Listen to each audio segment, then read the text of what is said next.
moving on to your number 8 team, who I actually was a little higher, and I'm excited to talk about this, but who's your number 8 team, Charles? Dallas Cowboys.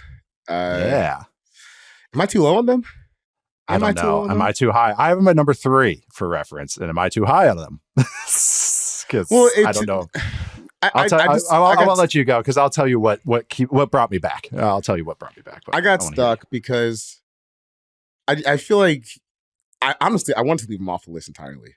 I thought about it for a sec to be spicy. I didn't want to leave them off entirely, but I feel like you do have to kind of respect getting Diggs back. That with Bland, that's going to cause a lot of quarterbacks problems. Just making plays on the ball. Obviously, you still got Micah Parsons. DeMarcus Lawrence is still a solid player.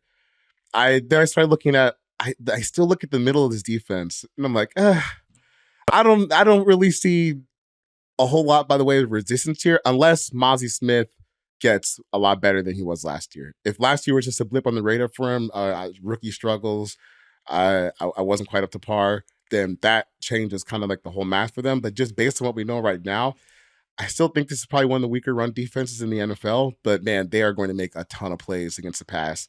And also, I think you can say that they might have upgraded defensive play calling this offseason. That is what got me back. There it is. You hit it right at the end. I said I was originally going to have this is literally my note. I was going to have Dallas lower. Then I remembered Mike Zimmer is here. Yeah. It perked me up a little bit, and that's what brought me back. I think his defense is just because of Dan Nature's nature of his defenses and Mike Zimmer's nature of his defenses. Just look at their personalities. It's just going to be more sound. It's just going to have more structure to it, which at first you'd be like, well, wasn't that the good thing was how chaotic they created everything?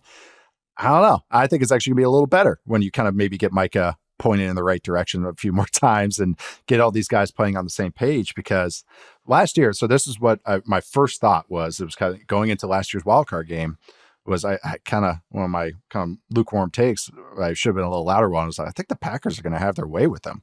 And it was because in the back half of the year, since week 12, they were 29th in success rate, 26th against the run, 29th against the pass. They were just bad.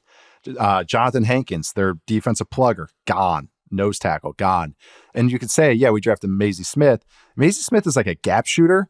He's not like a plugger. He's big, but he's not like a eat up 2 blocks and let everybody else do all the fun work. That's what this defense kind of needed. But now you got Zimmer. And Zimmer's a true 4-down guy. They're a little bit more disciplined gap shoots. It actually kind of suits everybody a little bit better. So that's why, okay, Osa Odigizua, their other defensive tackle, is really good. And he's another gap shooter type, not a lot of beef.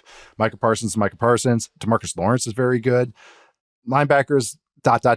I'll just, Clark had moments, but he's just okay. Kendricks is old. And that, again, I'm going to come back to that.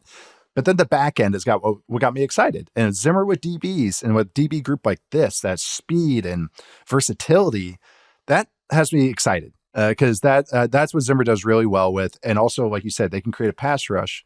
This defense, my only hot take on this will be this defense will be first on 3rd down this year.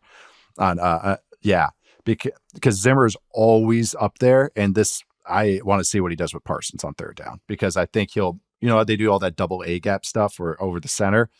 He's going to just do that with Parsons. It's going to be insane.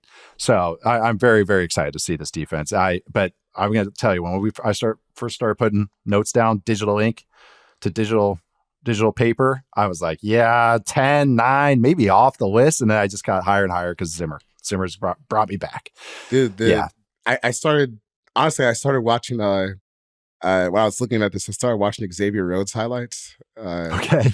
And I was like, why? I don't see why this couldn't be Trayvon Diggs next year when he gets back, if he can move. Yeah.